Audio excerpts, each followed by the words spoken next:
하와이 하면 뭐가 떠오르세요? 투명한 바다, 야자수, 플루메리아 향기. 한 번쯤은 살아보고 싶다고 생각한 적 있을 겁니다. 실제로 이곳은 미국에서 기대 수명이 가장 길고 행복도 조사에서 매년 최상위권을 기록하는 곳이에요. 범퍼 스티커에는 이렇게 적혀 있습니다. Lucky we live Hawaii. 우리는 하와이에 사는 게 행운이야. 그런데 지난 25년 동안 23년은 떠나는 사람이 들어오는 사람보다 많았어요. 낙원에서 탈출이 시작되고 있습니다. 하와이가 처음부터 이랬던 건 아니에요. 1980년대 이 섬은 말 그대로 돈이 넘쳤습니다. 일본 경제가 폭발적으로 성장하던 시절 일본 자본이 하와이로 쏟아져 들어왔어요. 와이키키 해변을 따라 늘어선 호텔들, 리조트들, 골프장들. 1985년부터 1990년 사이 하와이에 투자된 일본 자금만 수십억 달러에 달했습니다. LA타임스는 당시 하와이를 태평양 위의 금고라고 불렀어요. 호텔 로비에는 일본어 안내문이 붙었고 부동산 중개소에는 도쿄에서 날아온 서류가 쌓였습니다. 와이키키의 고급 호텔 한 곳이 매물로 나오면 도쿄 투자자 선호팀이 동시에 입찰했어요. 현지 부동산 업자들 사이에서는 가격을 물어보지 않는 손님이라는 표현이 돌 정도였습니다. 칼라카와 거리에는 일본어 간판이 늘어났고 면세점에는 도쿄 백화점 수준의 명품이 진열됐어요. 하와이의 땅값은 하루가 다르게 올랐습니다. 지역 경제는 호황을 넘어 과열 상태. 주민들 사이에서는 이런 말이 돌았어요. 일본이 하와이를 사고 있다. 농담이 아니었습니다. 실제로 와이키키 주요 호텔의 상당수가 일본 자본 소유였어요. 하와이 관광청 수입은 매년 최고치를 갈아치웠고 실업률은 2%대까지 떨어졌습니다. 일자리가 넘쳤어요. 당시 하와이는 미국에서 가장 활기찬 경제 중 하나였습니다. 그런데 그 황금기가 한순간에 무너집니다. 1990년대 초 세 가지 충격이 동시에 하와이를 덮쳤어요. 첫 번째, 일본 버블이 꺼졌습니다. 도쿄 증시가 폭락하고 부동산이 무너지면서 하와이로 흘러들던 자금이 하루아침에 말랐어요. 호텔을 사들이던 일본 기업들이 매물을 내놓기 시작했고 사줄 사람은 없었습니다. 매물만 쌓이고 거래는 멈췄어요. 건설 현장에는 철근이 녹슬었고 공사가 중단된 건물이 와이키키 스카이라인의 흉터처럼 남았습니다. 두 번째, 냉전이 끝났어요. 하와이는 태평양 한가운데 위치한 미군 전략 거점이었습니다. 진주만을 중심으로 육해공 기지가 밀집해 있었고 군사 관련 지출은 하와이 경제의 중요한 축이었어요. 냉전 종식과 함께 국방 예산이 줄었고 1999년에는 오아후의 바버스 포인트 해군 항공기지가 문을 닫습니다. 수천 명의 군인과 그 가족들이 빠져나가면서 주변 상권이 흔들렸어요. 식당, 세탁소, 편의점, 군인 가족을 상대하던 작은 가게들이 하나둘 문을 닫았습니다. 세 번째, 자연이 덮쳤어요. 1992년 허리케인 이니키. 카와이 섬을 정면으로 강타한 이 허리케인의 피해액은 약 31억 달러. 당시 미국 역사상 가장 비싼 허리케인 중 하나였습니다. 전봇대가 쓰러지고 지붕이 날아가고 리조트가 폐허가 됐어요. 카와이의 관광산업은 수년간 회복되지 못했습니다. 일본 돈이 빠지고 미군이 줄고 태풍까지 세 발의 총을 동시에 맞은 겁니다. 여기서 질문 하나 던져볼게요. 그렇다면 하와이 경제는 그 뒤로 회복했을까요? 숫자가 말해줍니다.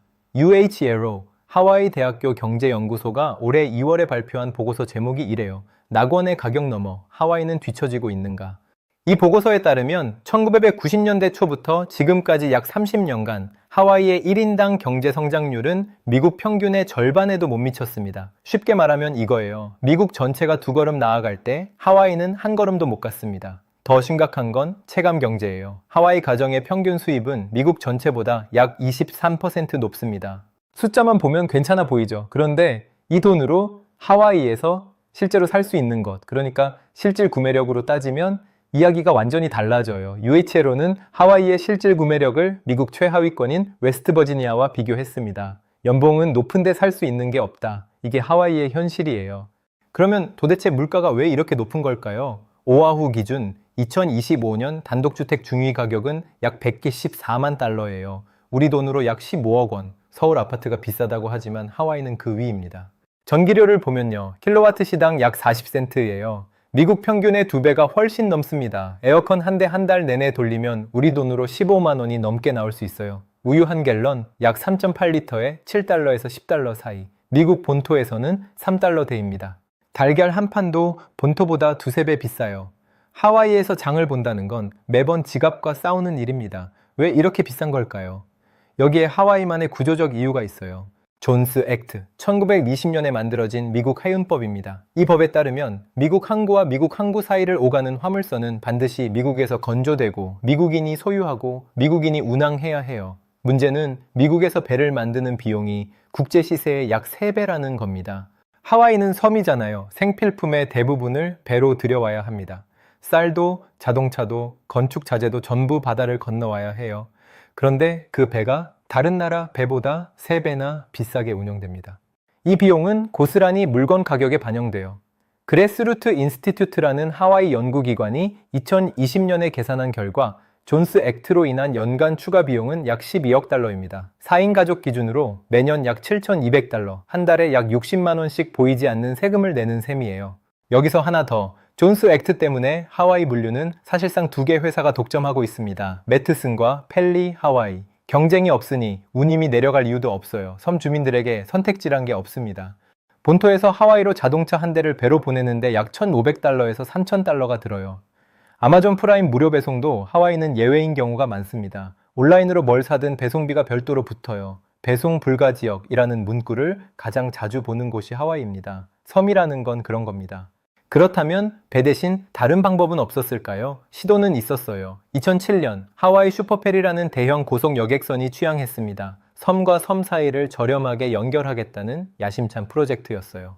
자동차까지 실을 수 있는 대형 쌍동선이었고 오아후에서 마우이까지 3시간이면 갈 수 있었습니다. 하지만 환경단체의 반발이 거셌어요. 고래 이동 경로를 방해한다는 주장이었습니다. 법적 분쟁이 이어졌고 재정 악화까지 겹치면서 2년도 못 버텼어요. 건조비만 약 1억 9천만 달러, 하와이의 물류 구조를 바꾸려는 시도, 그렇게 좌절됐습니다. 문제는 여기서 끝이 아니에요. 2023년 8월 8일 마우이섬 라하이나. 한때 하와이 왕국의 수도였던 이 역사적인 도시가 산불에 휩싸였습니다. 100여 명의 목숨을 잃었어요. 2200채가 넘는 건물이 불에 탔습니다. 하루아침에 집을 잃은 사람이 약 1만 2천 명. 미국 본토에서 산불이라고 하면 캘리포니아를 떠올리지만 하와이에서 이 규모의 화재는 상상할 수 없는 일이었어요. 라하이나는 마우이에서 가장 오래된 마을이었습니다. 하와이 왕국이 처음 수도를 세운 곳이었고 바냔 트리 공원에는 150년 넘은 거대한 나무가 서 있었어요.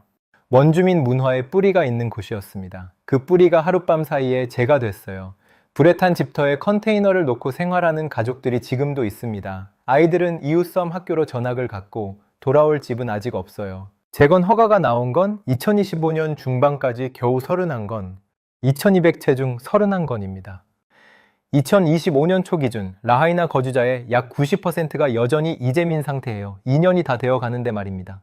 어떤 가족은 친척집을 전전하고 어떤 가족은 본토로 아예 떠났어요. 돌아오고 싶지만 돌아올 집이 없습니다. 그런데 이 비극 뒤에서 주민들의 분노가 향한 곳은 조금 의외였어요. 불이 아니라 관광이었습니다. 집을 잃은 주민들이 임시 거처를 찾는 동안 바로 옆 숙소에는 관광객이 묵고 있었어요. 주민이 살 집은 없는데 에어비앤비는 돌아가고 있었던 겁니다. 관광객을 위한 방은 남아도는데 주민을 위한 방은 없다. 분노가 쌓였어요. 그리고 그 분노는 정책으로 이어졌습니다. 2025년 12월 15일 마우이 카운티는 빌 9이라는 법안에 서명해요. 아파트 구역 내 단기 임대 숙소 약 6,200개 이상을 2029년부터 2031년까지 단계적으로 폐지하겠다라는 내용입니다. 미국에서 이 규모의 당이 임대 규제는 전례가 없었어요. 여기에 더해서 2026년 1월 1일부터 하와이 전역에서 그린피라는 관광 환경세가 시행됩니다. 숙박세를 기존 10.25%에서 11%로 올렸어요. 호텔, 에어비앤비, 크루즈 승객 모두 해당됩니다. 이 세금은 해안 침식 방지, 산불 대응, 기후변화 적응에 쓰인다고 해요. 하와이가 관광객에게 처음으로 환경 비용을 청구하기 시작한 겁니다. 그렇다면 관광을 줄이면 되는 걸까요? 여기서 하와이의 딜레마가 시작돼요. 하와이가 버는 돈의 5 중 하나 이상, 약 22%가 관광에서 나옵니다. 호텔, 식당, 렌터카, 기념품, 가게, 관광 인프라 위에 세워진 경제예요. 그런데 이 산업에서 일하는 사람들의 연봉은 평균 3만에서 4만 달러 사이입니다. 124만 달러짜리 집을 살 수 있는 금액이 아니에요. 월급의 절반 이상이 집세로 나가는 사람이 수두룩합니다. 관광이 돈을 벌어다 주지만 그 돈이 주민의 삶을 나아지게 하지는 못해요. 돈은 들어오는데 주민의 주머니에는 남지 않는 구조입니다. 그래서 사람들은 떠나요. 어디로 가느냐? 라스베이거스입니다. 하와이 사람들은 라스베이거스를 9번째 섬이라고 불러요. 실제로 라스베이거스에는 하와이 출신 주민 커뮤니티가 만들어져 있습니다. 하와이안 플레이트 런치 식당이 있고 하와이안 슈퍼마켓이 있고 하와이안 교회까지 있어요. 일요일이면 교회에서 우쿨렐레가 울리고 졸업 파티에서는 레이를 걸어줍니다. 차 범퍼에는 Find Island라고 쓴 스티커가 붙어 있어요. 사막 한가운데서 하와이를 재현하고 있는 겁니다. 왜 하필 라스베이거스냐? 직항이 있고 집값이 하와이의 3분의 1이고 주소득세가 없어요. 하와이에서 월급의 절반을 집세로 내던 사람이 라스베이거스에서는 같은 월급으로 집을 살 수 있습니다. 낙원에서 사막으로 간 거예요. 자발적 추방이라고 불러도 과언이 아닙니다. 이 유출은 숫자로도 확인돼요. 2020년 미국 인구조사에 따르면 네이티브 하와이안의 약 53%가 하와이가 아닌 미국 본토에 살고 있습니다. 원주민의 과반이 고향 밖에 사는 거예요. 자기 문화의 발상지에서 밀려난 겁니다. 교육 현장도 마찬가지예요. 하와이 공립학교 학생 수는 지난 수년간 약 2만 명이 줄었습니다. 328개 학교에서 학생 수가 20% 넘게 감소했어요. 위치라는 미국 서부 고등교육 연구기관의 전망에 따르면 2041년 하와이 고등학교 졸업생 수는 현재 약 1만 1,500명에서 7,600명 수준으로 줄어듭니다. 약 33% 감소, 젊은 세대가 빠져나가고 있다는 뜻이에요. 여기에 토지 구조까지 들여다보면 그림이 완성됩니다. 하와이 토지의 90% 이상은 개인이 가질 수 없는 땅이에요. 주정부, 연방정부, 대형 지주가 나누어 갖고 있습니다. 일반 개인이 소유한 토지는 7%도 안 돼요. 하와이 왕국 시절의 대규모 토지 분배 구조가 지금까지 이어지고 있는 겁니다. 땅이 풀리지 않으니 집을 지을 수가 없고 집이 없으니 가격이 오르고 가격이 오르니 사람이 떠나요. 그 와중에 외부 자본은 계속 들어옵니다. 마크 저커버그. 메타의 CEO인 이 사람은 카우아이 섬에 약 2,300에이커의 토지를 보유하고 있어요. 여의도 면적이 약 717에이커니까 여의도의 3배가 넘는 땅을 한 사람이 갖고 있는 겁니다. 2014년부터 2025년까지 10년이 넘는 시간 동안 조금씩 사들인 결과예요. 가장 최근인 2025년 7월에도 962에이커를 추가 매입했습니다. 매입 총액만 약 3억 달러 이상. 그 땅의 일부에는 하와이 원주민의 유적과 묘지가 포함되어 있었고 법적 분쟁이 수년째 이어지고 있어요. 카와이 주민들 사이에서 저커버그는 환영받는 이웃이 아닙니다. 이쯤 되면 개별 이슈들이 따로 노는 게 아니라는 점이 보이기 시작하죠. 관광에 의존하니까 관광객이 오고 관광객을 따라 외부 투자자가 들어와서 숙소를 사고 땅을 사고 에어비앤비를 돌립니다. 집값이 오르니까 원주민이 떠나고 원주민이 떠나니까 노동력이 빠져요. 산업을 다변화할 인력이 없으니 다시 관광에 기대게 되고 관광에 기대면 다시 외부 자본이 들어옵니다. 이건 하나의 고리예요. 한 바퀴를 돌 때마다 하와이의 자리는 조금씩 좁아집니다. 존스 액트가 유지되는 한 물류비는 정상화되지 않아요. 토지 구조가 바뀌지 않는 한 주택 공급은 늘어나지 않습니다. 관광 비중이 줄지 않는 한 임금 구조는 개선되지 않아요. 이 세 축이 동시에 움직이지 않으면 고리는 끊어지지 않습니다. 그래서 와이키키 해변 이야기로 돌아가 볼게요. 많은 사람이 모르는 사실이 하나 있습니다. 와이키키 해변은 원래 자연 해변이 아니에요. 20세기 초부터 모래를 인공적으로 채워 넣어 만든 해변입니다. 캘리포니아에서, 호주에서 모래를 실어 와 부었어요. 그리고 지금 그 모래가 빠져나가고 있습니다. 오아후 해안의 약 60%가 만성적 침식 상태, 구간에 따라 매년 최대 30cm 넘게 해변이 밀려나고 있어요. 하와이가 자랑하는 해변 자체가 유지하기 위해 끊임없이 모래를 부어야 하는 해변인 겁니다. 밖에서 계속 채워 넣지 않으면 사라지는 해변, 마치 하와이 경제처럼. 그리고 이건 먼 나라 이야기가 아닐 수도 있어요. 제주도를 떠올려 보면 관광 의존, 외부 자본 유입, 원주민 이탈, 부동산 상승, 순서까지 같습니다. 제주도 아파트 중위 가격은 최근 몇 년 사이 2배 가까이 뛰었어요. 육지에서 투자 목적으로 집을 사는 사람이 늘면서 정작 제주 주민은 자기 동네에서 밀려나고 있습니다.